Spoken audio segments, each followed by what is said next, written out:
দই, আদা রসুন বাটা আর নুন, হলুদ, গোলমরিচ আর ধনেপাতা দিয়ে আমি ভালো করে মাখিয়ে নিলাম। আমি কিছুক্ষণ মাখিয়ে রেখেছিলাম। তারপরে কর্নফ্লাওয়ার দিয়ে আর কিছুটা চিকেন আমি তুলে রাখবো, রেখে অল্প কিছুটা তুলে রাখবো আর পকোড়া করবো আমি। সন্ধ্যের টিফিন, সন্ধ্যেবেলায় টিফিনও খেতে চায়, রাত্রেবেলায়ও চিকেনের কিছু খেতে চায়। ডাল ভাত করেছি, এবার আমি ভাবলাম যে না, এইভাবে কিছুটা চিকেন তুলে রাখি, চিকেন ভর্তা করে দেবো অন্য রকম করে, খেতে খুব টেস্টি লাগে। তো আমি চিকেনগুলো, পকোড়াগুলো ভালো করে ভেজে নিয়েছি, সন্ধ্যেবেলায় ওদের দিলাম খেতে। আমি তো বললাম আলু সেদ্ধ করি, ডাল আলু সেদ্ধ করেছি, তো পরে বলছে ডাল আলু সেদ্ধ দিয়ে খাবো, কেমন লাগছে।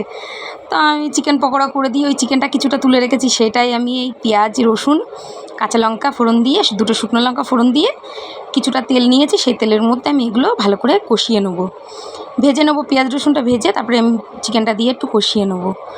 কষানো বেশ একটু ঢেকে ঢেকে কষাবো, এটা বোনলেস চিকেন, তাড়াতাড়ি হয়ে যায়। তো আমি ঢেকে ঢেকে একটু কষিয়ে নিয়েছি। এদিকে চিকেন পকোড়া খাচ্ছে। চিকেন পকোড়াটাও খুব সুন্দর লেগেছিলো খেতে।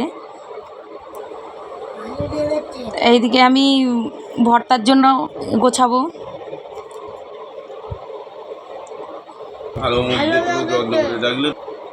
তো চিকেনটা আমি এদিকে বসিয়ে দিয়েছিলাম, চিকেনটাও হচ্ছে, এই যে সেদ্ধ হয়ে গেছে। এবার আমি যে আলু সেদ্ধটা মাখিয়েছিলাম ভাতের সাথে খাওয়ার জন্য, এর মধ্যে আমি একটু পেঁয়াজ, কাঁচা লঙ্কা সব কিছু দিয়ে মাখিয়েছিলাম, তো সেটাই আমি দিয়ে দিলাম। দিয়ে বেশ ভালো করে ভাজা ভাজা করে তুলে নিয়েছি।